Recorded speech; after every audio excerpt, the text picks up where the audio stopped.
بسم الله الرحمن الرحيم. الحمد لله والصلاة والسلام على رسول الله محمد بن عبد الله وعلى آله وأصحابه ومن والاه، أما بعد. فأعوذ بالله من الشيطان الرجيم. بسم الله الرحمن الرحيم. بعض اصطلاحات القراء. اصطلاح صلح سے ہے، اور صلح کا مطلب ہوتا ہے اتفاق.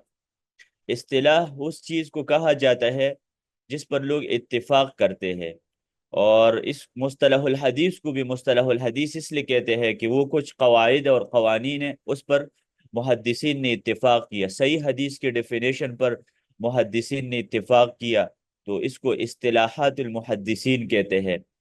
اور ہر قوم کا اپنا اصطلاح ہوتا ہے. اصطلاح اس قاعدے اور قانون کو کہا جاتا ہے جس پر کوئی قوم متفق ہو یا کوئی فن کے علماء متفق ہو. تو نحو کے علماء، گرامر کے علماء اگر کسی چیز پر متفق ہو، اس کو کہتے ہیں نحوی اصطلاحات.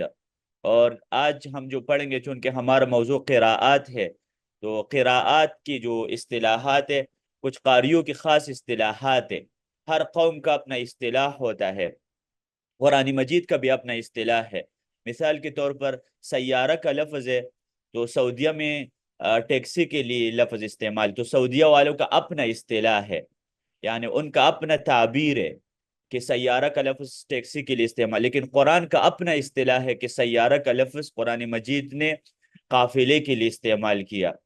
وجاءت سیارۃ فارسلوا واردہم، ٹیکسی تو نہیں آیا تھا نا یوسف کو لینے کے لیے، قافلہ آیا تھا. تو ہر شخص کا اپنا اصطلاح ہوتا ہے، اللہ کا اپنا اصطلاح ہوتا ہے، رسول اللہ صلی اللہ علیہ وسلم کا اپنا اصطلاح ہوتا ہے.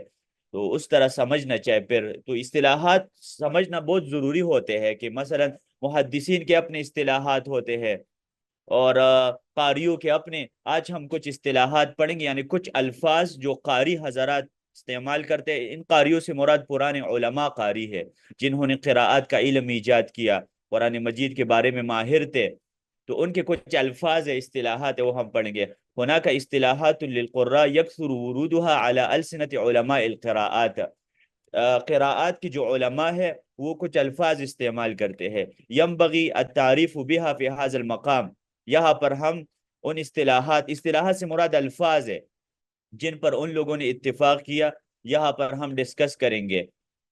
القراءت یہ پہلا اصطلاح ہے، پہلا لفظ ہے. الروایت دوسرا، الطریق تیسرا، الوجہ چوتھا، الاصول پانچواں، اور الفرش چھٹا.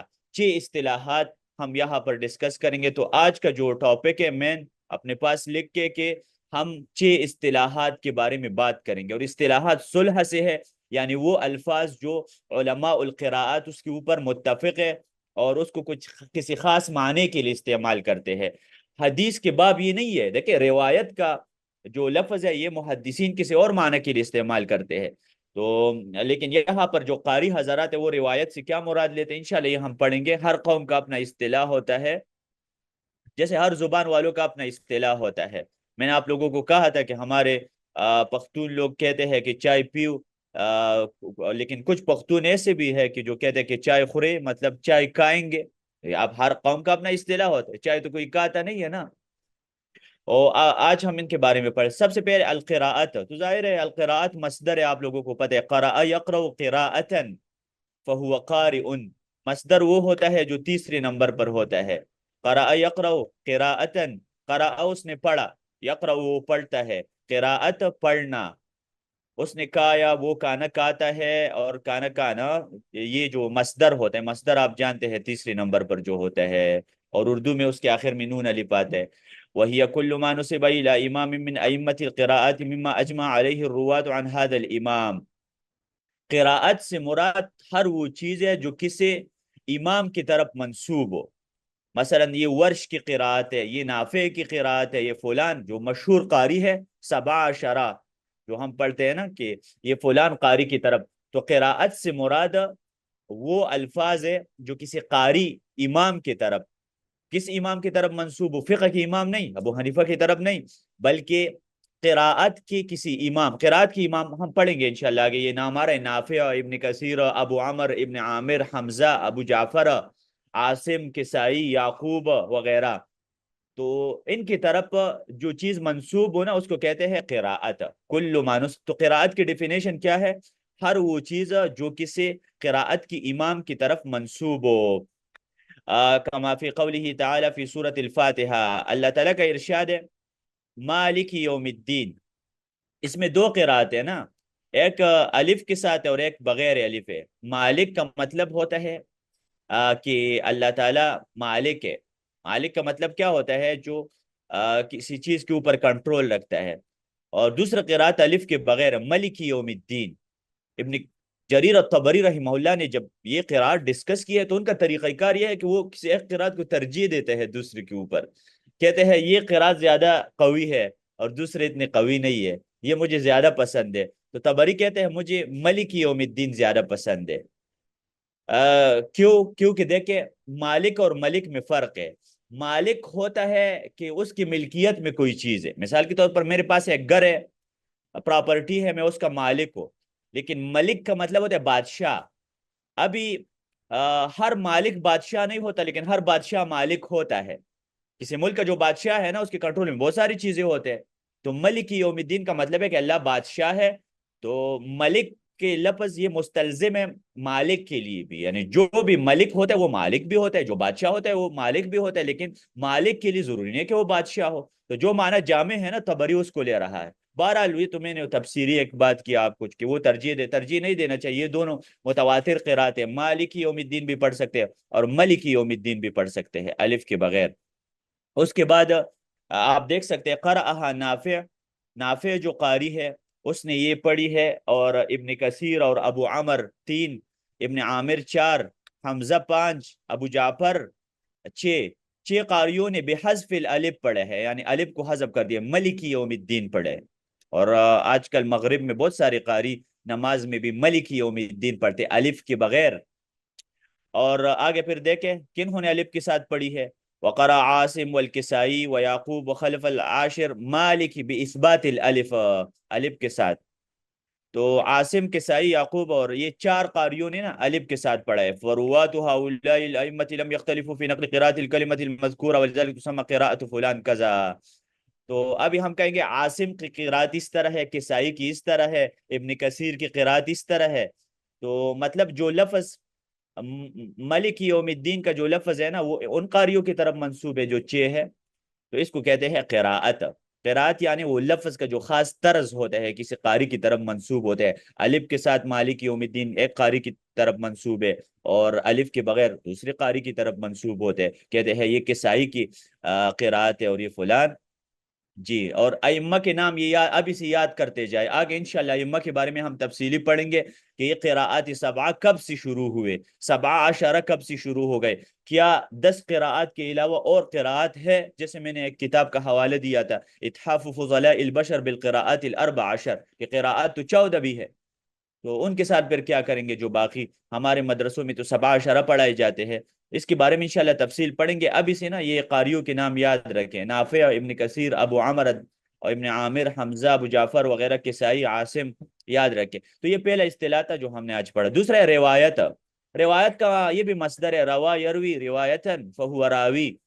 راوی کا مطلب ہے روایت کرنے والا، نقل کرنے والا، کسی چیز کو نقل کرنا. جیسے حدیث کا راوی ہوتا ہے نا، ابو ہریرہ حدیث کا راوی ہے. هي ما نسب إلى الآخذ عن إمام من هؤلاء الأئمة سواء أخذ عنه مباشرة بواسطة. روایت اس کو کہتے ہیں کہ جو ایک شخص آتا ہے اور وہ ان ائمہ سے کوئی قرات لے لیتا ہے، یعنی بعد میں کوئی شخص آتا ہے اس شخص کے ایکشن کو روایت کہتے ہیں. قرات کون سا تھا؟ جو امام کی طرف منسوب ہے. لیکن روایت وہ ہے جو امام کی طرف منسوب نہیں ہے، نیچے سٹوڈنٹس کی طرف. یہ جو ائمہ گزرے عاصم اور فلان فلان، ان کے کئی سٹوڈنٹس آئے ہیں، ان کی طرف جو چیز منسوب ہے اس کو پھر روایت کہتے ہیں. تو گویا کہ قراءت جو امام کی طرف منسوب ہوتے ہیں اور روایت جو امام کے سٹوڈنٹ کی طرف، آخر سٹوڈنٹ کو کہتے ہیں. مثال کے طور پر دیکھیں فمن امثلۃ الروایت عن اچھا، پھر یہ روایت کے 2 طریقے ہیں، ڈائریکٹ اور انڈائریکٹ، مباشرتاً اور واسطے. یعنی وہ اپنے استاد سے ڈائریکٹ وہ روایت لے لے یا واسطے کے ساتھ لے لے. مثلا قالون دیکھے، ابھی امام کون ہے؟ امام تو نافع ہے نا، قالون تو نہیں ہے.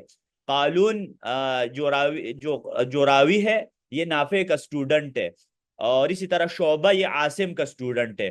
تو جو قالون ہے، قالون اگر کوئی قرات پڑھے تو نقل کر دے نافع سے، تو قالون کا جو کام ہے اس کو ہم روایت کہیں گے، اور نافع کے کام کو قرات کہیں گے۔ یہ بہت آسان فرق ہے، انشاءاللہ آپ لوگ سمجھ سکتے ہیں۔ اسی طرح شعبہ عاصم کا شاگرد تھا نا، یہ بعد میں جو حفص ہے، ابھی حفص کی قرات کو ہم قرات تو نہیں کہیں گے نا، حفظ جو ہے امام عاصم کا شاگرد، تو یہ جو حفظ ہے، حفظ کو ہم روایت کہیں گے، حفظ کی قرات نہیں ہے، اس کو یاد رکھیں۔ ابھی سب سے پہلے کیا تھا؟ حرف تھا، قرآن مجید 7 حروف کے ساتھ نازل ہوا، حرف کے بعد کیا تھا؟ قراءت تھا، اور قراءت کے بعد یہ چیز روایت ہے۔ تو اس کو نا یہ بنا دے، اس کو سٹیپ بائی سٹیپ بنا دیتا کہ آپ کو مسئلہ صحیح سمجھ آ جائے۔ حرف سب سے اوپر ہوتا ہے، شامل لفظ ہوتا ہے، حرف کے نیچے لہجہ بھی آتا ہے، قراءت بھی آتا ہے، نحوی صرفی سب چیزیں آتی ہیں۔ حرف کے نیچے پھر قراءت ہوتی ہے، اور قراءت کے نیچے پھر روایت ہوتی ہے۔ انشاءاللہ آپ لوگ سمجھ رہے ہیں بات۔ ومن امثلتی الروایت بھی، ہمارا ایک استاذ تھا، وہ کراچی میں ہمیں پڑھا تھا، افغانستان کا تھا، وہ بہت ماہر تھا۔ وہ جب ہمیں کہتا تھا آپ کو سمجھ آ رہی ہے بات، تو پھر آگے سے کہتا تھا اگر سمجھ نہ بھی آ جائے تو میں کیا کروں، نہ آئی تو آپ کو میں کیا کر سکتا ہوں؟ تو آپ کو سمجھ آئی ہوگی انشاءاللہ یہ بات۔ وَمِنْ أَمْثِلَةِ الرِّوَایَةِ بِوَاسِطَةٍ، اچھا یہ تو ڈائریکٹ تھا نا کہ شعبہ نے عاصم سے ڈائریکٹ روایت کیا تھا، اور دوسرا قسم جو میں نے کہا کہ واسطے کے ساتھ ہوتا ہے، یعنی ڈائریکٹ ہو، جیسے دوری ہے، دوری ابو عمر سے روایت کرتا ہے یحییٰ یزیدی کے واسطے سے، یعنی دوری تو ڈائریکٹ ابو عمر سے روایت نہیں کرتا نا، دوری کی جو روایت ہے وہ یحییٰ سے روایت کرتا ہے، اور یحییٰ نے ابو عمر سے کیا ہے جی۔ وَمِنْ أَمْثِلَةِ الرِّوَایَةِ بِدُونِ وَاسِطَةٍ روایت قالون عن نافع، اب اس بات بین صورتین۔ اچھا یہ جو روایت کی مثال آپ لوگ یاد رکھیں نا، آپ کو پتہ ہے سورت انفال اور توبہ کے درمیان بسم اللہ نہیں ہے، یا مثلا سورتوں کے درمیان کچھ علماء کہتے ہیں نا کہ بسم اللہ نہیں ہے، تو قالون نے جب نافع سے روایت کی ہے نا تو بسم اللہ لکھی ہے اس میں، بسم اللہ الرحمن الرحیم۔ اچھا تیسرا جو اصطلاح ہے طریق ہے، دو ہو گئے نا، قراءت اور روایت، ابھی طریق ہے، طریق تو راستے کو کہتے ہیں ویسے۔ وهو كل ما نسب الى الاخذ عن الراوي عن الامام وان نزل مثل طريق الاصبهاني عن ورش، یہ اور بھی نیچے ہے، یعنی سٹوڈنٹ کی طرف جو چیز منسوب ہو، جو قاری کی طرف منسوب تھی وہ قراءت تھی، جو قاری کی سٹوڈنٹ کی طرف منسوب ہے وہ روایت تھی۔ طریق یہ ہے ما نسب الى الاخذ عن الراوي عن الامام، سٹوڈنٹ کی سٹوڈنٹ، یعنی امام کے سٹوڈنٹ کی سٹوڈنٹ۔ مثلا اسبہانی ہے نا، وہ ورش سے لیتا ہے، اور ورش تو خود بھی بڑا قاری نہیں ہے نا، امام تو نہیں ہے نا قرات کا، تو ورش تو ظاہر ہے کسی اور سے لیتے ہیں نا۔ اسی طرح عبید ابن صباح ہے، یہ حفظ سے لیتا ہے، حفظ تو خود امام نہیں ہے نا، حفظ تو اس نے کہا کہ عاصم سے، آپ نے کہا نا کہ عاصم سے لیتے۔ مثال کے طور پر بسم اللہ کی دو صورتوں کے درمیان اس بسم اللہ کے بارے میں اختلاف ہے قاریوں کا، تو قالون اس کو ثابت کرتا ہے، بسم اللہ لا رہے دو صورتوں کے درمیان، اور جو ورش ہے نا تو وہ فقد اختلف عنہ فی ذلک فاثبت عنہ الاسبہانی، اسبہانی جب ورش سے روایت کرتا ہے تو وہ پھر اس کو ثابت کر دیتے ہیں جی۔ اور اسی طرح یہ جو سورۃ روم میں ہے نا، اللہ سبحانہ وتعالی نے ضعف کا لفظ استعمال کیا ہے، تو کیا یہ ضاد کے پیش کے ساتھ ہے یا ضاد کے زبر کے ساتھ ہے؟ ضعفن او ضعفن کیسے پڑھیں گے؟ تو حمزہ نے تینوں مقامات پر، یعنی 3 دفعہ اللہ تعالیٰ نے ضعفن ضعفن اس طرح الفاظ استعمال کیا ہے، تو جو حمزہ اور شعبہ ہے اس نے جب عاصم سے قرات دی ہے نا تو ضاد کے زبر کے ساتھ لی ہے، اور پھر حفظ کے نیچے جو راوی ہے ان کا اختلاف ہے، بعض زبر کے ساتھ پڑھتے ہیں، ضعفن پڑھتے ہیں، اور بعض پیش کے ساتھ، دونوں جائز ہے۔ کچھ علماء ضعفن اور ضعف میں فرق کرتے ہیں، کیونکہ کمزوری 2 طرح کے ہوتے ہیں نا، ظاہری کمزوری اور معنوی کمزوری، تو کچھ فرق کرتے ہیں کہ ایک سے مراد ظاہری کمزوری ہے اور دوسرے سے مراد باطنی کمزوری ہے۔ انسان میں 2 قسم ویکنس ہوتے ہیں نا، اللہ تعالیٰ نے یہ بات کی ہے نا کہ اللہ تعالیٰ آپ کو جوانی دیتے ہیں، جوانی کی یا جوانی سے پہلے انسان کمزور ہوتا ہے نا، پھر جوان ہو جاتا ہے، پھر سٹرونگ ہو جاتا ہے، پھر اس کے بعد پھر کمزوری آ جاتی ہے، من بعد ضعف قوة من بعد ضعف قوة، بہرحال یہ نیچے قاریوں کا۔ تو حمزہ اور شعبہ جب عاصم سے روایت کرتے ہیں بفتح الضاد، ضاد کے اوپر زبر پڑھتے ہیں ضعفن، لیکن جب اسی طرح عبید ابن صباح جب حفظ سے روایت کرتے ہیں تو ضاد کے زبر کے ساتھ، اور لیکن جو حفظ کے باقی شاگرد ہیں نا وہ ضاد کے اوپر پیش پڑھتے ہیں۔ تو ابھی جو نیچے نا، یہ جو حفظ کی نیچے راوی ہے نا اس کو ہم طریق بولیں گے. ہاں، کیونکہ حفظ تو خود امام نہیں ہے نا، حفظ کی نیچے جب آ جائے تو پھر وہ نیچے لوگوں کی طرف. مثال کے طور پر یہ جو عبید ابن صباح ہے، یہ اس نے زبر کے ساتھ پڑھی ہے جب حفظ سے روایت کا، تو ہم کہتے ہیں کہ یہ ضعفاً زبر کے ساتھ پڑھنا یہ عبید ابن صباح کی طریق ہے، اور حفظ کی روایت ہے، اور عاصم کی قراءت ہے. انشاءاللہ سمجھ آئی ہوگی بات. رابعاً الوجہ، وجہ چہرے کو کہتے ہیں نا، فثم وجہ اللہ، اللہ تعالیٰ کا چہرہ. تو چوتھا اصطلاح یہاں پر وجہ ہے. وما رجع الى اختیار القاری من الوجوہ الجائزہ فی القراءۃ. دیکھیں جو قاری حضرات ہوتے ہیں ان کی کچھ ترجیحات ہوتے ہیں، جیسے ہر انسان کی کوئی ترجیحات ہوتے ہیں نا، وہ کہتے ہیں مجھے یہ قراءت، جیسے میں نے آپ کو کہا امام تبری کو کیا پسند ہے، مالکی یوم الدین پسند ہے یا ملکی یوم الدین پسند ہے تبری کو. تو تبری بھی ظاہر ہے قراءت کا ایک عالم ہے. تو اسی طرح جو قاری ہوتے تھے قراءت کی، وہ کئی قراءت نقل کرتے تھے امت کو، لیکن ساتھ بتاتے تھے یہ قراءت زیادہ بہتر ہے اس سے. اختیارات اس کو کہتے ہیں. اور کچھ علماء کی فقہی اختیارات ہوتے ہیں، جیسے اختیارات تقی الدین کے بارے میں کتابیں لکھی گئی کہ ابن تیمیہ کے اختیارات، یعنی ان کو کون سا قول راجح لگتا ہے، کون سی قراءت. تو وجہ اس کو کہتے ہیں نا کہ کسی قاری نے کسی قراءت کو ترجیح دی ہے، اس کو کہتے ہیں وجہ. من وصل الجميع وقطع أو الوقف عن على آخر السورة أو والبدء بأول السورة لا ومثل أوجه المد الجائز. مثلا مد جائز کے بارے میں جو اوجہ ہے، کوئی قاری ترجیح دیتے ہیں کہ یہاں پر مد کرنا چاہیے، یہاں پر وقف کرنا چاہیے، یہ زیادہ راجح ہے. آپ نے دیکھا ہوگا قرآن مجید میں مصحف میں جو جیم لکھا ہوتا ہے، جیم کا کیا مطلب ہے کہ یہاں پر سٹاپ کرے، سواد طوا اسی طرح لکھا ہوتا ہے. یہ مختلف قاریوں نے کہا کہ مجھے لگتا ہے کہ یہاں پر سٹاپ کرنا چاہیے. میں ایک مثال دیتا ہوں تاکہ واضح ہو جائے. آپ لوگوں کو میں نے کہا تھا کہ موسیٰ علیہ السلام جب مدین آیا تھا تو وہاں پر انہوں نے شادی کی. ٹھیک ہے، یہ تو سب کو پتہ ہے نا کہ کسی بوڑھے شخص تھا، ان کی بیٹی سے شادی کی. اچھا، یہ جو لڑکی تھی نا، ان کے بارے میں اللہ تعالیٰ کیا کہتے ہیں؟ فَجَاءَتْهُ إِحْدَاهُمَا تَمْشِي عَلَى اسْتِحْيَاءٍ. سٹاپ، یہ کچھ قاریوں نے یہاں پر سٹاپ کر دیا ہے. فَجَاءَتْهُ إِحْدَاهُمَا، موسیٰ علیہ السلام کے پاس وہ لڑکی آ گئی، تمشی علی استحیاء، بڑے حیا کے ساتھ چل رہی تھی. یہاں پر سٹاپ کر دے. قالت، اس کو الگ جملہ بنا دے. قالت ان ابی یدعوک، اس نے کہا میرا والد آپ کو بلا رہا ہے کہ آ جاؤ، آپ کو نہ کچھ معاوضہ دیتے ہیں، پیسے وغیرہ دیتے ہیں، یا آپ کو ظاہر ہے نکاح کرانا ہے. تو اب بھی دیکھیں نا، فجاءت احداہما تمشی علی استحیاء، اس کو لکھ لے، استحیاء پر کچھ نے وقف کیا ہے. اور بعض کہتے ہیں کہ وقف نہیں کرنا چاہیے، اس طرح پڑھنا چاہیے فَجَاءَتْهُ إِحْدَاهُمَا تَمْشِي عَلَى اسْتِحْيَاءٍ قَالَتْ.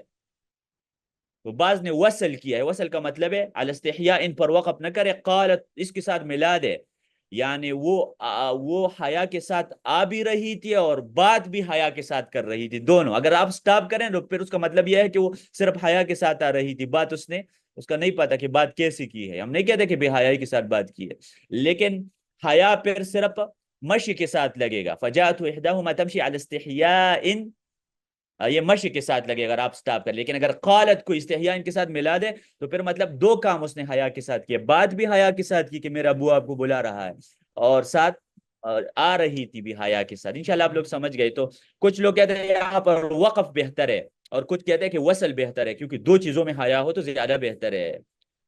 یہ میرا راولپنڈی میں ایک بیان تھا، اس میں نے کہا تھا، لیکن پھر مجھے ام عبد الرب جو ایک عالمہ ہے، ان کے بیٹے نے مجھے کہا کہ یہ آپ کا ویڈیو کسی نے سن لیا ہے، اس پر کسی کا اعتراض ہے. مجھے نہیں پتا کہ کیا اعتراض ہے اس کے اوپر. میں نے یہ وصل کے قرات کو ترجیح دی تھی نا. اس کو وجہ اس کو کہتے ہیں کہ وہ قاری کسے وقف کو ترجیح دے رہے کہ آپ پر وقف بہتر ہے، یا یہ مصحف میں لکھا. اور یہ بہت مشکل ہے، یہ وَهَذَا يُسَمَّى عِندَ الْعُلَمَاء بِالْخِلَافِ الْجَائِزِ، یعنی اس کو اختلاف جائز کہتے ہیں نا، کہ وقف کرے یا نہ کرے کوئی اتنا بڑا مسئلہ نہیں ہوتا.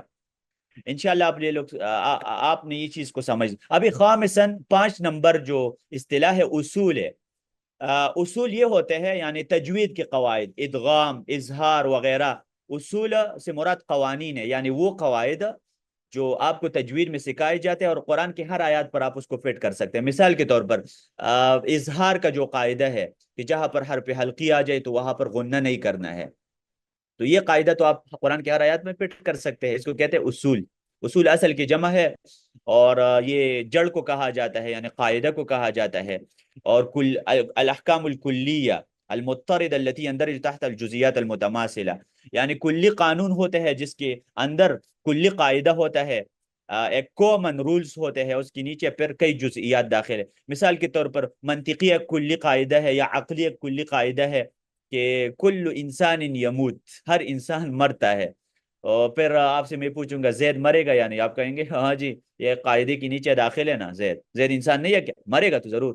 ہاں جی محمد علیہ السلام فوت ہو چکے، بالکل وہ انسان ہے، بشر ہے تو مر چکے، فوت ہو چکے ہیں. تو اسی طرح کلی قواعد ہوتے ہیں نا، اس کے اندر یہ چیزیں داخل ہوتے ہیں. تو اس یہاں پر بھی اصول سے مراد وہ کلی قواعد تجوید کے، اور یہ سب سے آسان ہے کیونکہ ہر جگہ آپ کو پتہ ہوتا ہے یہ قاعدہ میں نے اپلائی کرنا ہے، ادغام کا قاعدہ اپلائی کرنا ہے، اظہار کا، اخفاء کا، مد کا جو قاعدہ ہے وغیرہ، یہ آپ دیکھ امالہ، یہاں پر انہوں نے مثالی ذکر کی، تو اس کو کہتے ہیں اصول. آخری نمبر پر یہ جو اصطلاح ہے نا، یہ فرش کا ہے. فرش کیا ہوتا ہے؟ فرش کا مطلب ہے نشر اور بست. اس سے مراد وہ قراءات ہے جو ہر جگہ فٹ نہیں کر سکتے، یعنی یہ نہیں ہے کہ ایک جگہ آپ نے اسی طرح قراءت سن لی تو دوسری جگہ بھی فٹ کر سکتے ہیں. مثال کے طور پر اللہ سبحانہ و تعالی کا ارشاد ہے کہ یا ایھا الذین آمنوا اذا قیل لکم تفسحوا فی المجالس. یہاں پر نبی علیہ السلام سے ایک اور قرات بھی ثابت ہے، مجالس کو سنگولر پڑھی ہے انہوں نے، یا ایھا الذین آمنوا اذا قیل لکم تفسحوا فی المجلس. اب یہاں پر مجالس بھی پڑھ سکتے ہیں، مجلس بھی پڑھ، لیکن کس صورت میں؟ جس میں پیغمبر سے ثابت ہے. اس کے لیے پھر تفسیر کی کتابیں پڑھنے پڑتے ہیں. یہ فرش تھوڑا مشکل ہوتا ہے کیونکہ فرش ہر جگہ اپلائی نہیں کر سکتے. تو یہ ابھی نہیں ہے کہ قرآن مجید میں کسی اور جگہ مجالس کا لفظ ہو تو آپ اس کو بھی مجلس بنائیں، نہیں. اس میں نا سما کے اوپر یہ ارریگولر ہوتے ہیں، بے قاعدہ ہوتے ہیں. آپ نے نا انگلش میں پڑھا ہوگا ریگولر اور ارریگولر، سمائی. یعنی مثلا اردو میں کتاب مؤنث ہے نا، کیسے پتہ چلا آپ کو کتاب مؤنث ہے؟ آپ نے پنجابیوں سے سنا کہ وہ کہتے ہیں میری کتاب، ہماری کتاب. تو اسی وجہ سے اس میں نا فرش میں اصول میں یہ ہوتا ہے نا، اصول بس پٹ کرتے جائے، وہ قیاسی ہوتے ہیں، پٹ کرتے جائے. ایک دفعہ قاعدہ سن لے ادغام کا اور ہر آیت پر پٹ کرے. لیکن فرش میں یہ ہوتا ہے کہ آپ دیکھ لیں حدیثوں میں یہ قرات ثابت ہے یا نہیں، یہاں پر ثابت ہے، کسی اور جگہ بھی ثابت ہے یا نہیں. اسی طرح وجعلوا الملائکۃ الذین هم عباد الرحمن اناسا، یہاں پر نبی علیہ السلام سے ثابت ہے وجعلوا الملائکۃ الذین هم عند الرحمن، عباد کی جگہ عند پڑھا ہے. لیکن کیا ہر جگہ آپ آئندہ پڑھ سکتے ہیں؟ نہیں. وعباد الرحمن الذین یمشون علی الارض ہونا، وہاں پر آپ آئندہ پڑھ سکتے ہیں؟ بالکل نہیں. تو یہ قاعدہ اگر فرش ہر جگہ اپلائی نہیں ہو سکتا، اصول ہر جگہ اپلائی ہو سکتے ہیں، فرش کے لیے دیکھنا پڑتا ہے کہ کہاں پر اپلائی کرنا ہے کہاں پر نہیں کرنا ہے. ٹھیک ہے بھائی صاحب، انشاءاللہ آپ یہ سمجھ گئے فرش کے حوالے جی. ابھی کچھ مثالیں بھی یہاں پر لے لیتے ہیں. وَهَذَا فَقَدْ يُوجَدُ مَا لَيْسَ مِنْهُ وَقَدْ يُوجَدُ فِي الْفَرْشِ مَا. اچھا یہاں پر ایک مہم قاعدہ اور بھی بتا رہا ہے. کہتے ہیں کہ فرش میں تو عموماً یہ ہوتا ہے کہ ہر جگہ اپلائی نہیں ہوتا، لیکن فرش میں کچھ چیزیں ایسے ہیں نا جو ہر جگہ اپلائی ہوتے، اصول کی طرح ہے. یعنی کچھ فرش بھی اصول کی طرح ہوتے، پوائنٹ یاد رکھے. کچھ فرش ایسے ہیں جو اصول کی طرح ہر جگہ اپلائی کر سکتے ہیں. مثال کے طور پر ان ورشن لہو فی مد البدل ثلاثۃ اوجہ، کہتے ہیں کہ جو ورش قاری ہے نا وہ مد بدل کے بارے میں اس کے 3 طریقے ہیں، قصر، توسط اور مد 6 حرکات. آمنو، ایمان، اوتو، ثم استثنى من ذلك بعض فلم یجری فیہا الاوجہ ثلاث مثل اسرائیل. لیکن اس سے کچھ الفاظ وہ مستثنا کرتے. فلیس لہ فی سوى القصر، وہ کہتے ہیں نا کہ مد بدل میں 3 چیزیں جائز ہے، قصر جائز ہے اور توسط جائز ہے. قصر کا مطلب ہے مد کے بغیر پڑھنا، توسط کا مطلب ہے بیچ میں پڑھنا، مد کا مطلب ہے 6 حرکات کے برابر پڑھنا. ورش کہتے ہیں کہ جہاں پر مد بدل ہو نا تو وہاں پر 3 چیزیں جائز ہے. لیکن وہ کہتے ہیں کہ نہیں، کچھ کلمات میں یہ 3 کچھ کلمات ایسے ہیں جہاں پر صرف قصر ہوگا، مد نہیں کر سکتے ہیں. مثال کے طور پر اسرائیل ہے، یہاں پر آپ مد نہیں کر سکتے، اسرائیل نہیں کر سکتے، ورش کہہ رہا، تو اس کو مستثنا کر رہا ہے. ہاں تو یہ کس کی مثال ہوگا؟ یہ اس فرش کی مثال جو ہر جگہ اپلائی نہیں کر سکتے. یہ کس کی مثال ہوگا کہ اسرائیل میں ورش قاری کہہ رہا ہے کہ اسرائیل میں مد جائز نہیں ہے اور باقی ہر جگہ مد کر سکتے ہیں. اسی طرح یو آخذو میں بھی یو آخذو نہیں پڑھ سکتے. یہ دو کلمات ہے. ورش کہتے ہیں کہ اس میں آپ مد نہیں کر سکتے، قصر کریں گے. تو یہ اس فرش کی مثال ہے نا کہ ہر جگہ اپلائی نہیں ہو سکتا. یہاں پر دیکھیں نا کہ دو کلمات مستثنا ہے. اور ابھی دوسرا جو مثال ہے نا کہ مطلب ہر جگہ اپلائی، کچھ فرش ایسے ہے جو ہر جگہ، مثال کے طور اسکان الہا من لفظی ہوا اور ہیا. ہوا اور ہیا میں یہ ہے کہ ہاں پر سکون پڑھ سکتے ہیں یا نہیں. تو قالون اور ابو عمر اور کسائی نے پوری قرآن مجید میں ہا کو ساکن کر دیا.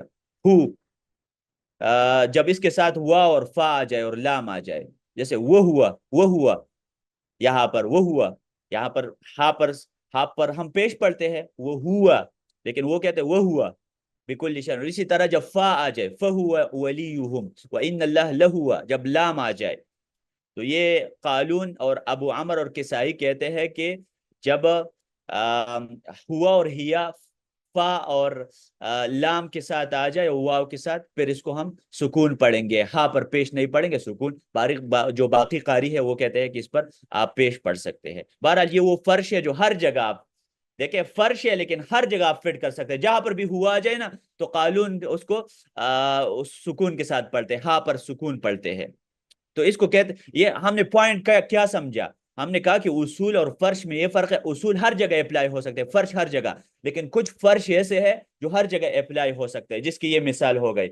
یہ جو قالون اور ابو عمر کسائی ہے وہ کہتے ہیں کہ ہوا جب آ جائے ہوا اور فا اور لام کے ساتھ ہر جگہ آپ اس قاعدے کو اپلائی کر سکتے ہیں. تو یہ کہنا بالکل غلط ہے کہ فرش ہر جگہ اپلائی نہیں ہو سکتا، ہر جگہ اپلائی ہو سکتا ہے. لیکن اکثر فرش اس طرح ہے، جیسے میں نے وہ مثالی دی وجعلوا الملائکۃ الذین هم عباد الرحمن اناسا، اس کو عند الرحمن وہاں پر پڑھ سکتے ہیں صرف اسی صورت میں. میرے خیال میں صورت زخرف میں ہے یہ آیات. وہاں پر صرف عباد کو عندہ کے ساتھ چینج کر سکتے ہیں، معنی چینج نہیں ہوگا. وجعلوا الملائکۃ الذین هم عند الرحمن اناسا، فرشتے اللہ کے پاس ہے، اور عباد الرحمن یا اللہ تعالیٰ کے بندے ہیں بالکل. لیکن اس قاعدے کو ہر جگہ اپلائی کریں گے تو جہاں پر بھی عباد کا لفظ آئے گا تو اس کو عندہ پڑھیں گے. فرش بعض دفعہ ہر جگہ استعمال نہیں ہوتا اور بعض دفعہ ہو سکتا ہے. ہاں جی، آپ سب نے نقطہ کو نوٹ کر دیا، انشاءاللہ آپ لوگ سمجھ گئے. اب انشاءاللہ ہم یہ مسئلہ پڑھتے ہیں کہ قراءات کا احرف سبا کے ساتھ کیا ریلیشن ہے. تو ابھی تک جو ہمیں سمجھ آیا ہے نا وہ یہ ہے کہ قرآن مجید 7 حروف میں نازل ہوا. حروف کا دائرہ وسیع ہے، اس میں قراءات بھی داخل ہے، کچھ اور نحوی چیزیں، فرش بھی داخل ہے، اصول بھی داخل ہے، سب چیزیں ہیں. تو حرف کا لفظ وسیع اور جامع لفظ ہے. جسے آپ کہتے ہیں نا پاکستان، یہ حرف پاکستان ہے. اور قراءت سٹیز ہے، جس طرح کنٹری کے اندر سٹیز ہوتے ہیں نا، تو یہ قراءت ایک سٹی کی مانند ہے. شہر جیسے اسلام آباد ایک شہر ہے تو اسلام آباد قراءت ہے اور پاکستان حرف ہے. اسی طرح حرف ایک جامع ہوتا ہے، ایک کنٹری ہوتا ہے، اس کے نیچے قراءت بھی آتی ہے.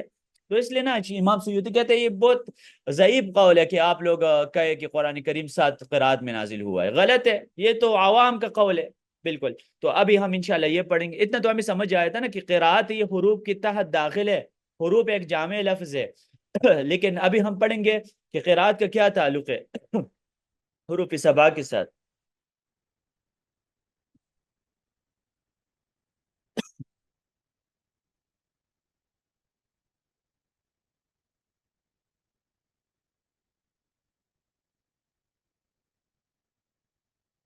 من المعروف ان الاحرف السبعة التي نزل بها القرآن الكريم، یہ بات معلوم ہے کہ قرآن کریم 7 حروف کے ساتھ نازل ہوا. اس کے بارے میں ہم نے حدیثیں پڑھی.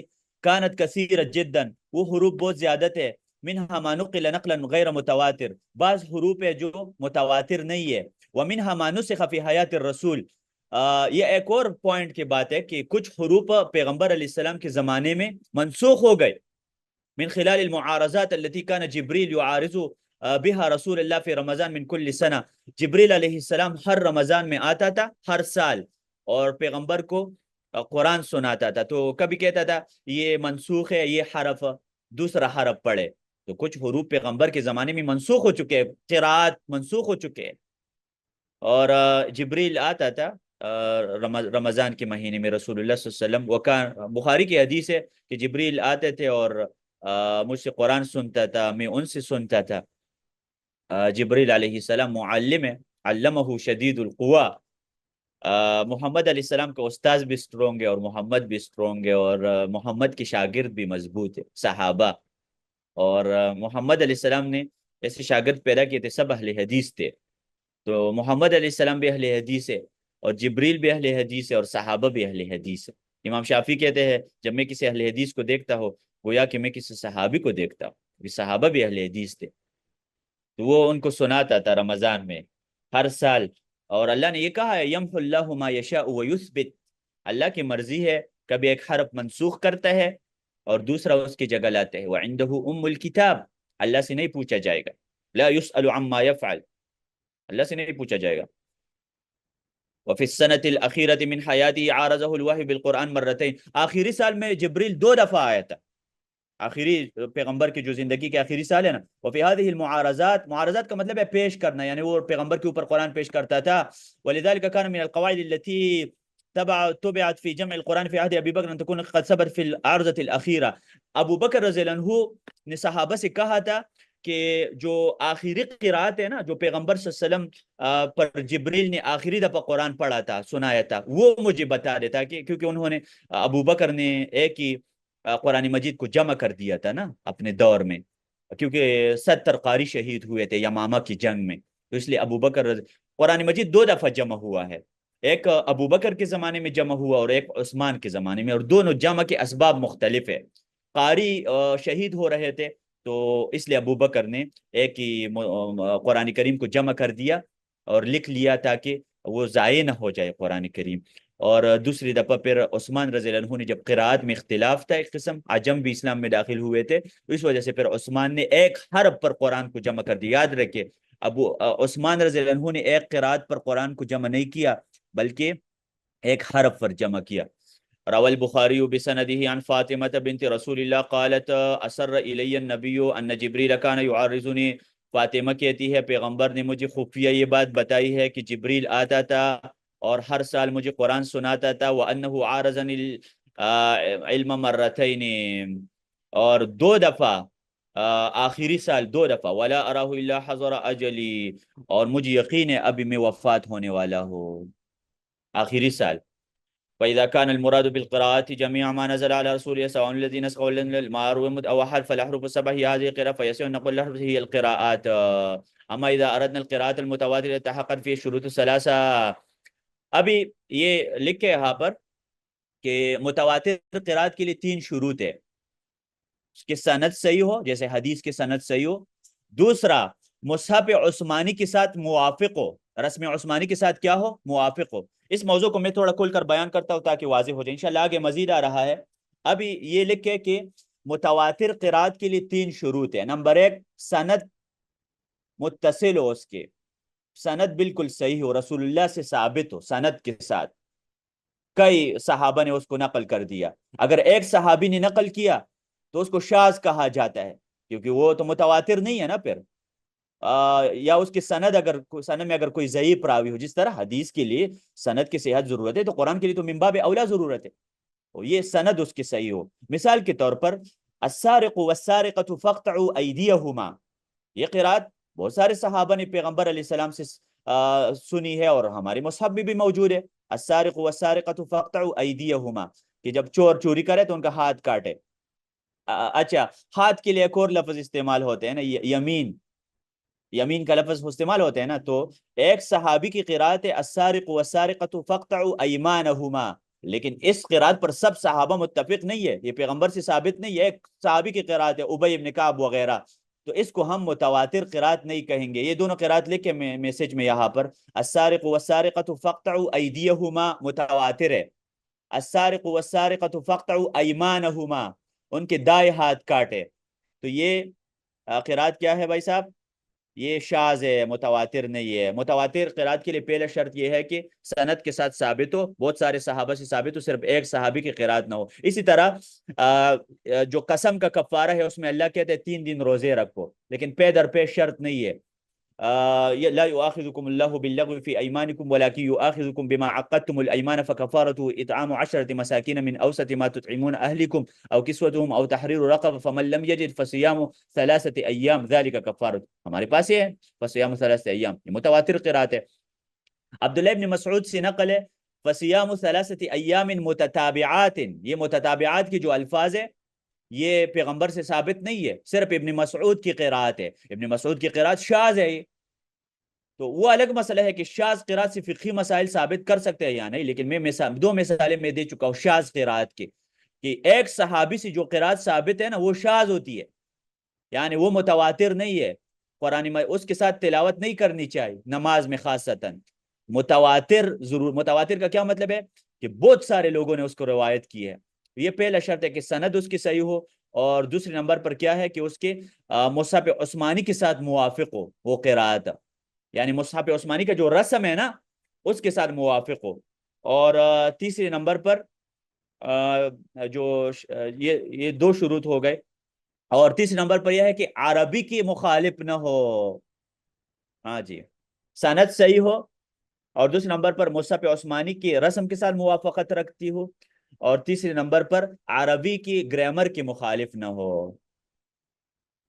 اس میں مزید بھی بات کرنا چاہتا ہوں، لیکن مصحف عثمانی کی رسم کے ساتھ کیسے موافق ہوگا؟ چلو اس کے میں ایک مثال دیتا ہوں، مجھے قواعد الترجیح یاد آ گئی، حربی صاحب کی کتاب ہے قواعد الترجیح، تو چلو اس کی ایک مثال ہے کہ وہ کس قرات کی مثال ہے کہ جو مصحف عثمانی کے ساتھ موافق نہ ہونا، اس کی مثال آپ لوگوں نے سورۃ مطففین پڑھی ہے نا سب نے، وہاں پر ایک آیات ہے وَإِذَا كَالُوهُمْ وَيْلٌ لِّلْمُطَفِّفِينَ، قرآن لے لے، وَيْلٌ لِّلْمُطَفِّفِينَ الَّذِينَ إِذَا اكْتَالُوا عَلَى النَّاسِ وَإِذَا كَالُوهُمْ أَوْ وَزَنُوهُمْ يُخْسِرُونَ، یہ سورۃ مطففین تو سب نے پڑھے ہیں نا، جو ناپ اور تول میں کمی کرنے والا ہے، ہاں یہ آیات میں لکھتا ہوں، پھر میں بیان کروں گا کہ ایک قراءت ہے وہ مصحف عثمانی کی موافق نہیں ہے، تو اس لیے ہم اس کو رد کرتے ہیں، رسم کے ساتھ موافق نہیں ہے، تھوڑا مشکل ہے لیکن انشاءاللہ دماغ فریش رکھے، آپ میرے متوجہ ہو جائے، غور سے بات سنیں، تھوڑا سا مشکل ہے، اس لیے میں کہتا ہوں عربی سیکھو، پھر قرات کا علم آپ کو آ جائے گا، اور یہ کتاب ہے قواعد الترجیح کے نام سے میں پڑھا رہا ہوں، قواعد الترجیح کے نام سے ایک کتاب ہے وہ میں پڑھا رہا ہوں، اس میں یہ بہت علمی کتاب ہے وہ، ہاں یہ میں لکھتا ہوں وَإِذَا كَالُوهُمْ، ادھر دیکھ، کسی کو سمجھ آ جائے اللہ کا شکر ادا کرے، اور سمجھ نہ آئے تو تب بھی اللہ کا شکر ادا کرے، یہ اس کو ثواب تو مل گیا نا سننے کے لیے، وَإِذَا كَالُوهُمْ أَوْ وَزَنُوهُمْ يُخْسِرُونَ، اسی طرح ہے نا، میں نے تو غلط نہیں لکھا ہے، وَإِذَا كَالُوهُمْ أَوْ وَزَنُوهُمْ يُخْسِرُونَ، بالکل صحیح لکھا ہے نا۔ اچھا ابھی دیکھیں سنیں، وَإِذَا كَالُوهُمْ، کالو یہ فعل ہے، ورب ہے، اور اس میں واو فاعل ہے، اور ہم مفعول بھی ہے، ٹھیک ہے بھائی صاحب، عربی زبان میں ہوتا ہے ایک سبجیکٹ ہوتا ہے، ایک ورب ہوتا ہے، ایک آبجیکٹ ہوتا ہے، جیسے آپ کہتے ہیں نا کہ ضربوہم، ان سب نے ان سب کو مارا، ضربو ان سب مردوں نے، ہم ان سب مردوں کو مارا، یہاں پر مارنے والے کون ہے؟ زیادہ مرد ہے ضربو، اور جن کو مارا گیا آبجیکٹ کون ہے؟ ہم ہے۔ اچھا ابھی قاعدہ یہ ہے کہ ضربوہم یہ ورب بھی ہے، اور سبجیکٹ بھی ہے، اور آبجیکٹ بھی ہے، یہاں پر ایکشن کرنے والا بھی ہے جس کے اوپر ایکشن واقع ہوا ہے، اور ایکشن بھی ہے یہاں پر ضربوہم، یہ تو آپ کو کلیئر ہوا۔ عربی میں ایک قاعدہ ہے، عربی میں قاعدہ یہ ہے کہ جب آپ اصل میں دیکھیں نا، فعلو کا جو وزن ہے نا، فعلو کے وزن میں الف آتا ہے، دیکھ سکتے ہیں، ضربو، زیادہ مردوں کے لیے واو الف آتا ہے نا آخر میں، فعل کے آخر میں، فعل ماضی میں، ضربو، شربو، نامو، سب نے پانی پیا، اکلو، پتہ ہے نا اس قاعدے کا، زیادہ مردوں کے لیے واو الف آتا ہے فعل کے آخر میں، پتہ ہے نا اس قاعدے کا۔ اچھا لیکن قاعدہ یہ کہہ رہا ہے کہ جب ہم ضمیر لگائے نا فعلو کی وزن کے ساتھ، تو پھر الف ہٹائیں گے، الف نہیں آئے گا، جیسے کالو ہم، اب دیکھیں اصل میں کالو اس طرح تھا، لیکن جب ہم نے ہم لگا دیا تو الف نہیں، وزنو اس طرح تھا، انشاءاللہ سمجھ آ رہی ہے نا بات، وزنو اسی طرح تھا، تو پھر جب ہم لگ گیا، تو جب ہم ضمیر فعلو کی وزن کے ساتھ لگتے ہیں تو الف ہٹ جاتا ہے، یہ قاعدہ کہہ رہا ہے۔ ابھی ہم کچھ علماء کہتے ہیں کہ ایک اور قرات ہے کہ کہتے ہیں کہ کالو کالو الگ ہے اور وزنو الگ ہے، اور ہم یخسرون، یہ ہم نا وہ لوگ نا یخسرون کے ساتھ لگا دیتے ہیں، یہ کچھ علماء کہتے ہیں کہ ہم مبتدا ہے اور یہ ہم پیچھے کے ساتھ نہیں لگتا، کالو اور وزنو کے ساتھ ہم نہیں لگتا، وہ علماء ہم کو سبجیکٹ بنا رہی ہے، کچھ علماء ہے کہتے ہیں کہ ہم آبجیکٹ نہیں ہے یہاں پر، اس کو سبجیکٹ بنائے، تو ان علماء سے ہم کہتے ہیں کہ بھائی صاحب اگر یہ سبجیکٹ ہوتا یعنی یخسرون کے ساتھ لگتا اور کالو اور وزنو کے ساتھ اس کا تعلق نہ ہوتا، تو پھر عثمان رضی اللہ عنہ نے الف کیوں ہٹایا ہے؟ الف اس لیے ہٹایا کہ ہم یہ وزنوہم اور کالوہم کے ساتھ ٹچ ہے، تو جو علماء کہتے ہیں کہ تو ان کی جو قراءت ہے نا کہ ہم کو الگ کر دیتے ہیں، کالو اور وزنو سے ہم کو الگ کرتے ہیں، یخسرون کے ساتھ اس کو ٹچ کرتے ہیں، ان کے اوپر رد یہ ہے کہ آپ کی قراءت مصحف عثمانی کے خلاف ہے، مصحف عثمانی میں الف نہیں لکھی گئی ہے جی، ہاں جی، یہ والے قرات وَإِذَا كَالُوا أَوْ وَزَنُوا هُمْ يُخْسِرُونَ، جب وہ ناپتے ہیں اور تولتے ہیں تو ہم یخسر، اور اس مسئلے کو امام طبری رحمہ اللہ نے بڑا طویل ڈسکس کر دیا ہے، قواعد الترجیح میں یہ کتاب پڑھا رہا ہوں، لیکن نا یہ تھوڑا سا اوپر کا مسئلہ ہے، اس لیے میں نے میرے پاس اور بھی کچھ معلومات ہے نا یہ تفسیر کی کتابوں سے، یہاں پر مجھے یاد آ رہی ہے لیکن اس میں نہیں جاتا، یہ نہ ہو کہ آپ لوگوں میں سے ساری سارے لفٹ کر کے مجھے اکیلے یہاں پر نہ چھوڑ دے، یہ نہ ہو کہ سارے لوگ، تو یہ مسئلہ بہت اہم ہے نا کہ ہم یخسرون، ہم مبتدا ہے اور یخسرون خبر ہے، یہ الگ جملہ ہے، استئناف اس کو کہتے ہیں، اور کالو اور وزنو کو الگ کر دے، لیکن یہ قرات درست نہیں ہے کیونکہ مصحف عثمانی کے مخالف ہے، اگر اس طرح ہوتا تو پھر اگر ہم الگ ہوتا تو عثمان رضی اللہ عنہ الف لگا دیتے، الف تو تب ہٹ جاتی ہے نا جب ہم کو ملا دے اس کے ساتھ، تو جب آپ ہم کو الگ کرتے ہیں اور الف بھی نہیں لکھتے ہیں تو مصحف عثمانی میں الف نہیں ہے، تو یہ قرات مصحف عثمانی کے خلاف ہے، انشاءاللہ کچھ نہ کچھ سمجھ آئی ہوگی آپ لوگوں کو۔ ابھی ہم مزید اس میں مسائل ڈسکس کریں گے، لیکن وہ کل کریں گے مزید اس میں انشاءاللہ۔ آج کے درس کا خلاصہ میں بتاتا ہوں دوبارہ، آج جو ہم نے پڑھا وہ یہ ہے کہ 6 اصطلاحات کے بارے میں پڑھا، قاریوں کے اپنے اصطلاحات ہیں، قراءت، روایت، طریق، اور کچھ قاریوں کے نام بھی ساتھ ہم نے پڑھ لیا، اور ابھی یہ موضوع سٹارٹ کر دیا ہے لیکن انشاءاللہ اس کو کل مکمل کریں گے، دوبارہ اس کو میں سمجھاؤں گا کہ قراءات کا حروف سبعہ کے ساتھ کیا ریلیشن ہے، تو یہ بھی ہم نے بات کی ابتدائی طور پر کہ کچھ حروف قرآن منسوخ بھی ہو چکے ہیں، کچھ قراءات جبریل نے ہی منسوخ کر دیا ہے اللہ تعالیٰ کے حکم سے، اور یہ بھی بات ہم نے کی کہ اللہ کے رسول کو 2 دفعہ قرآن سنایا کیا تھا آخری سال، اور ابو بکر نے اس آخری قرات پر اعتماد کر دیا، آخری جو تھا، کیونکہ اس میں کچھ حروف منسوخ بھی تھے نا لاسٹ والا، اور اس طرح یہ بھی بات واضح ہو گئی کہ متواتر قرات کے لیے 3 شروط ہے، اور ہم نے کچھ شاذ قرات کی مثالیں بھی بیان کی جس میں سے ایمانہم آئے کہ، اور شاذ قرات کی مثال ہے کہ ایک صحابی سے کوئی قرات ثابت وہ شاذ ہوگی، اور متواتر قرات کے لیے 3 شروط ہے، سند متصل ہو، اور ساتھ ساتھ مصحف عثمانی کے مخالف نہ ہو، اور ہم نے بتا دیا کہ ایک قرات ہے جو لوگ ہم کو الگ کر دیتے ہیں وہ مصحف عثمانی کے خلاف کرتے ہیں، مصحف عثمانی کے خلاف نہ ہو، اور اس کے اوپر بھی ایک اشکال واقع ہو سکتا ہے یہ مصحف عثمانی کے خلاف، لیکن وہ ایک گہرا موضوع ہے نا، اس میں ابھی نہیں جاتے، اور ہم نے اصول اور فرش میں یہ بتا دیا کہ اصول ہر جگہ فٹ ہو سکتے ہیں، جیسے ادغام ہے، اخفا ہے، لیکن فرش ہر جگہ نہیں فٹ ہو سکتا، اور میں نے اپنے طرف سے ایک مثال دی، وَجَعَلُوا الْمَلَائِكَةَ الَّذِينَ هُمْ عِنْدَ الرَّحْمَنِ إِنَاثًا عِبَادَ الرَّحْمَنِ إِنَاثًا، اور وہ یہاں پر اس کتاب میں نہیں ہے، وہ مثال میں نے آسانی کے لیے پیش کی اور اللہ تعالیٰ نے ذہن میں ڈال دی، ورنہ یہاں پر اس سے واضح نہیں ہوتا، لیکن اس میں یہ بات ہو گئی کہ فرش میں کچھ ایسے قواعد ہے جو ہر جگہ فٹ ہو سکتے ہیں، جیسے یہ وہ ہوا جو ہاں پر سکون پڑھنے والے ہیں یہ ہر جگہ فٹ ہو سکتے ہیں، جو قالون وغیرہ کے، اور یہ بھی ہم نے یہ بھی ہم نے آج پڑھا کہ قاری جو ہوتا ہے، جو قراءت کا امام ہے وہ الگ ہے، پھر ان کا جو اسٹوڈنٹ ہے وہ الگ ہوتا ہے، اور ان کے اسٹوڈنٹ پھر الگ ہوتے ہیں، تو قراءت اس طریقے سے پہنچے ہے کہ صحابہ کے زمانے کے بعد کچھ مشہور قاری پیدا ہوئے، ابن کثیر اور فلان، یہ جب پیدا ہوئے 7 مشہور جو قاری تھے، ان کے بارے میں ہم آگے مزید پڑھیں گے تفصیل کے ساتھ، تو ان کی طرف پھر جیسے فقہ کی نسبت 4 ائمہ کی طرف ہوئے نا، امام احمد اور شافعی اور مالک اور ابو حنیفہ، تو اسی طرح قراءت کی نسبت بھی ان قاریوں کی طرف ہو گئی، اگر کہ اور بھی قاری ہے دنیا میں لیکن یہ مشہور ہو چکے ہیں، اللہ نے ان کی کوئی انشاءاللہ، اور ساتھ میں نے یہ بھی بتا دیا کہ وقف اور وصل میں کچھ لوگ ترجیحات ہوتے ہیں ہر قاری کا، جس کو وجہ کہا جاتا ہے۔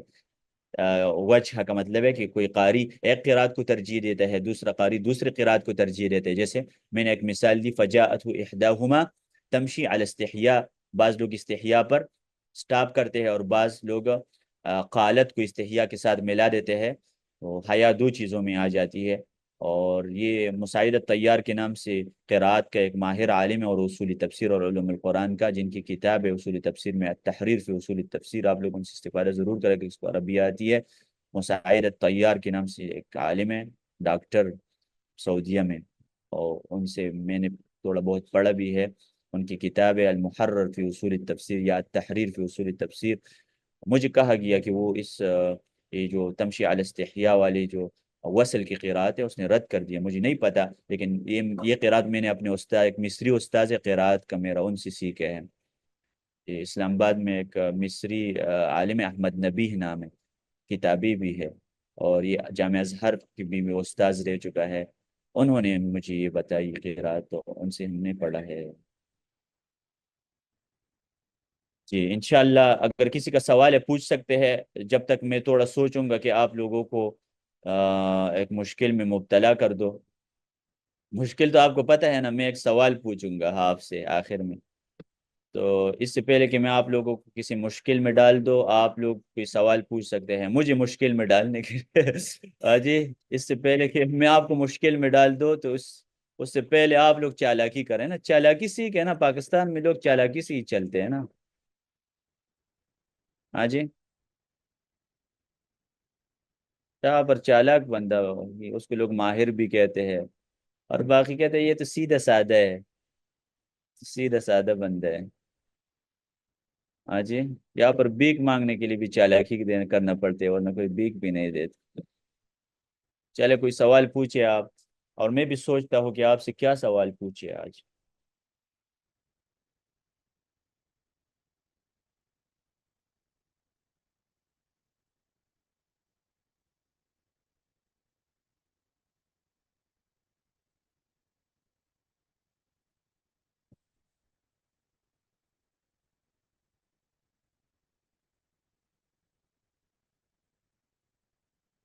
جی میں پوچھوں یا آپ پوچھنا چاہتے ہیں سوال؟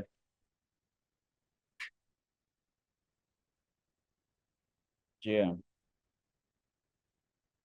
قرآن مجید میں نماز کے لیے کون سا لفظ استعمال ہوا ہے؟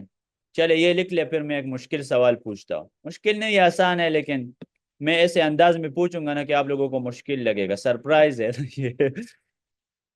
چلو، قرآن مجید میں نماز کے لیے کون سا لفظ استعمال، یہ تو سب کو پتہ ہے نا، صلاۃ۔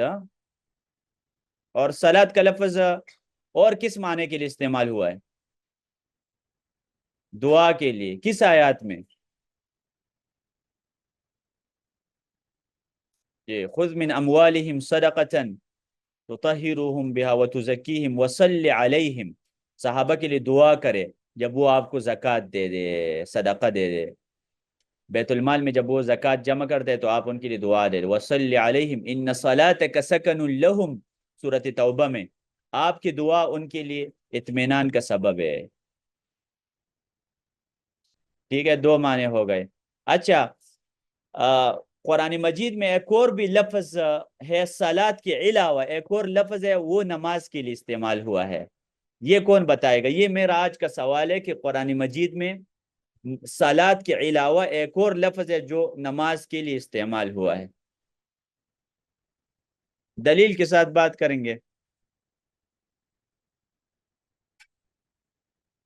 اول وقت میں نماز ادا کرنا ضروری تو نہیں ہے، لیکن افضل ہے اور بہتر ہے، مرد اور عورت دونوں اس میں برابر ہے، اول وقت میں نماز ادا کرنا افضل ہے، اور یہ حکم مردوں کے لیے بھی ہے۔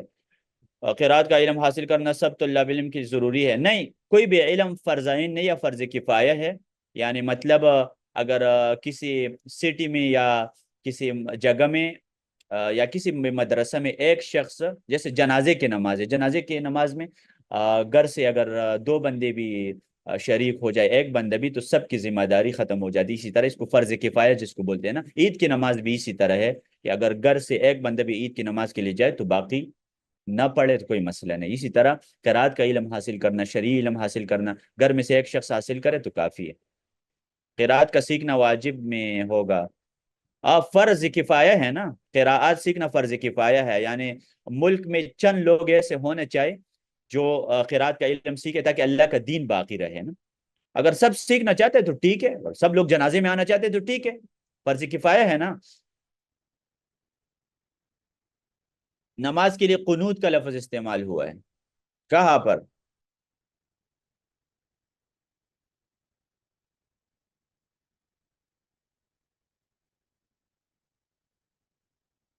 قنوت کا مطلب بھی عاجزی ہوتا ہے، لیکن یہ لفظ خاصتا نماز کے لیے استعمال نہیں ہوا ہے.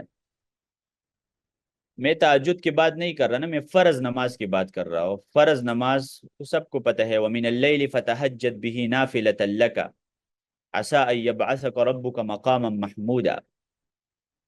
میں فرض نماز کی بات کر رہا ہوں کہ اس کے لیے اللہ نے ایک لفظ استعمال کیا، اور اس لفظ میں آپ لوگوں کے لیے فائدہ ہے. اقیم الصلاۃ لذکری. نہیں. فاتحہ. فاتحہ تو صورت فاتحہ ہے. نہیں پتا. یہ نہیں پتا بھی آدھا علم ہوتا ہے. امام مالک سے 46 کوشچن کسی نے پوچھے، انہوں نے کہا مجھے جواب نہیں آتا باقیوں کا. چند سوالات کا جواب دیا. اس شخص نے کہا مجھے لوگوں نے بھیجا ہے کہ امام مالک بہت بڑا عالم ہے، تو انہوں نے جواب کیوں نہیں دیا؟ انہوں نے کہا اخبر من وراءک ان الامام مالک لا یدری. پیچھے لوگوں کو بھی بتاؤ امام مالک کو کچھ پتہ نہیں ہے. ہاں، اس سے میرے کوئی ویلیو نہیں گرے گا. سورۃ طٰہٰ میں ذکر کا استعمال ہوا ہے. جی. کہاں پر ہوا ہے؟ آیات لکھے ہیں. آیات لکھے وہ بتایا یہاں پر ذکر سے مراد نماز ہے دلیل کے ساتھ. میں تو بالکل صریح مسئلے کے بارے میں بات کر رہا ہوں نا. چلے ہم بتائے.